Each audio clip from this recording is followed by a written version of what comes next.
Dominique Bourg, bonsoir, merci d'être à Futuril International ce soir pour une table ronde consacrée à ton nouveau livre, Une nouvelle Terre, aux éditions des Clés de Brouwer.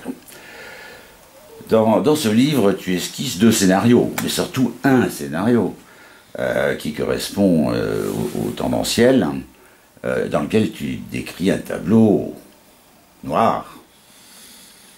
Je ne dis pas qu'il n'est pas fidèle, mais noir. Oui, il est noir. Oui. C'est quoi ce tableau de l'Anthropocène? Alors, le tableau de l'Anthropocène, c'est le tableau d'une dégradation en cours de l'habitabilité de la Terre. Alors, dégradation en cours, il y a 2 aspects. Il y a l'aspect qu'on appelle celui des limites planétaires, avec on l'a franchi, avec 2 entrées essentielles.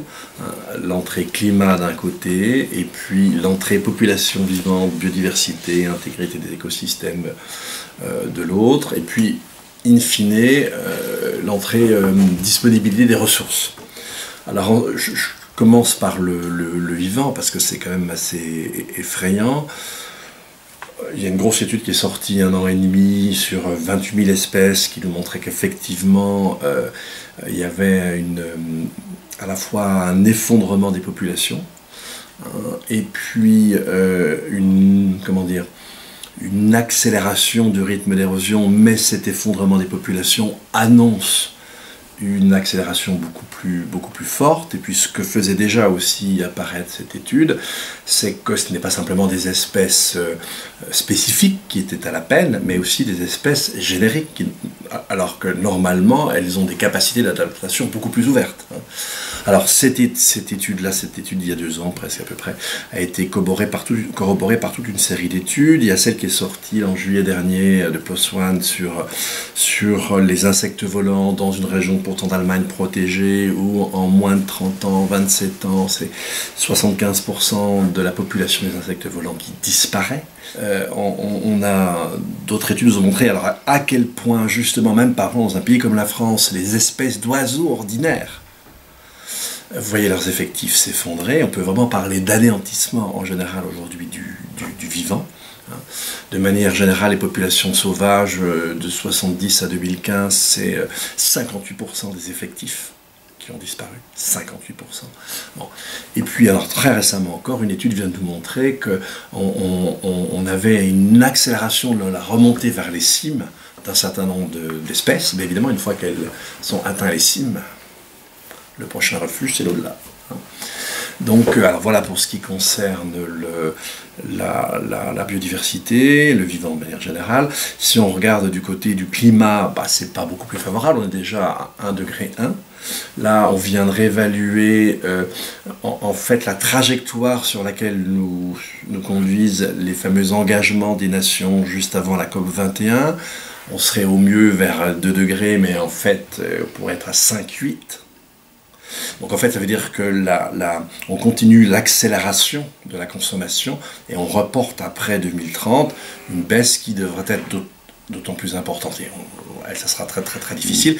Et comme tu le sais, chaque année d'émissions importantes, c'est une accumulation des émissions dans l'atmosphère. Et donc, c'est une possibilité d'autant plus réduite de descendre la moyenne de température d'ici à la fin du siècle. Certaines études nous ont montré qu'avec une moyenne de 3,7 sur le plan planétaire, on pouvait avoir des régions comme l'arc indo-pakistanais, comme la péninsule arabique, qui, en raison d'une accumulation et de chaleur et d'humidité, deviendraient inhabitables.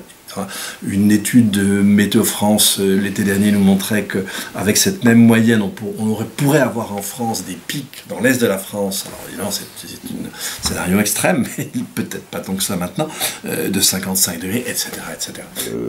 Les progrès des sciences et des technologies, pour toi, ne sont en rien des solutions potentielles à cette insoutenabilité de notre civilisation. Le mantra de nos amis économistes, c'est de dire qu'on va substituer aux parts du capital naturel qu'on détruit du capital reproductif, c'est-à-dire des techniques. Ben non, en gros, il peut y avoir des exceptions, mais en gros, nos techniques nous permettent tout simplement d'aller exploiter des compartiments de la nature qu'on ne savait pas exploiter avant. C'est ce qui se passe quand on passe du gaz naturel au gaz de roche-mère. C'est qu'on invente des techniques de forage qui permettent d'aller chercher le gaz de roche-mère, mais parce qu'on a quasi épuisé à un coût acceptable le gaz naturel. Et là, rappelons aussi sur la question des ressources, le problème, c'est pas l'absolu d'une ressource donnée, hein, c'est la quantité d'énergie qu'elle exige pour être exploitée et le contre-coup environnemental. Et là, les deux explosent aujourd'hui. Donc non, les techniques peuvent nous aider à faire certaines choses, mais elles ne peuvent pas nous épargner nos efforts. Les techniques, elles ont tendance à faire qu'on continue à produire de plus en plus et à consommer de plus en plus. Comment peut-on sortir de cette impasse? Tu parles de signes annonciateurs et tu accordes une importance à laquelle je souscris, à la spiritualité. Tout à fait. Tu peux nous en dire quelques mots, malgré la contrainte de temps? Oui, alors, c'est assez compliqué, hein, parce que j'essaie de donner deux sens différents au mot spiritualité. Le premier sens, c'est pas classique. C'est un sens ontologique. Je vais m'expliquer après. Et le deuxième sens est plus classique, c'est-à-dire que la spiritualité, c'est ce qui fait qu'il n'y a pas de société au sein de laquelle on n'oriente pas d'une manière ou d'une autre vers un ou vers plusieurs modèles de comportement les individus.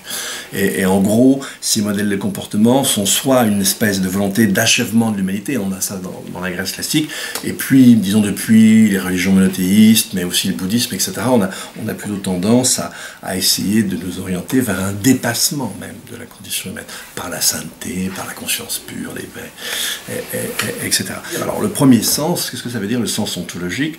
Eh bien c'est qu'il n'y a pas de société sans une certaine forme de relation à la nature. Alors je vais être un peu caricatural, si je prends la relation animiste à la nature, et imaginons qu'on est en face de nous dans un champ, un magnifique bovin, hein, vraiment avec une forme d'une esthétique extraordinaire, disons, un animiste va jouir de sa forme. Un occidental va y voir du steak sur pied. Hein, et effectivement, pour l'Occident, puis c'est une longue transformation qui s'est faite sur des siècles, qui a fini par nous amener à imaginer que le donné naturel, s'il n'est pas exploité ou transformé par l'action humaine, n'a aucun intérêt, n'a aucune valeur. Et ensuite, après, ce que j'essaie de montrer, c'est que ces deux sens du mot spiritualité sont tout à fait connexes. On ne peut pas imaginer le changement du second, au sens plus classique, du comportement, sans un changement du sens ontologique. Et dans certaines civilisations, les deux se recouvrent totalement. Si on regarde les peuples premiers, accomplir son humanité, c'est avoir la relation la plus adéquate possible aux êtres naturels. Donc le sens 1 et le sens 2 se recouvrent.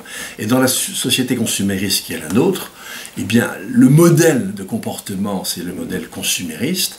Et donc, on voit bien qu'il y a un recouvrement total des deux. Si je veux être un homme parfaitement consumériste, je dois consommer au maximum le monde.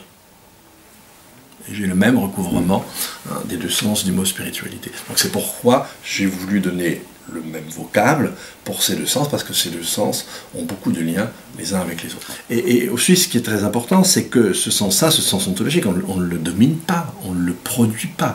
On a une relation de passivité par rapport à lui.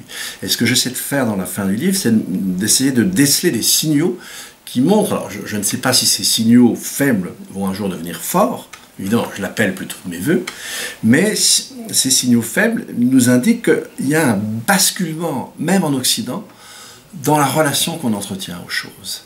Et il y a sans doute une volonté de retour au respect du donné naturel et de certaines formes de réenracinement dans la terre, en quelque sorte.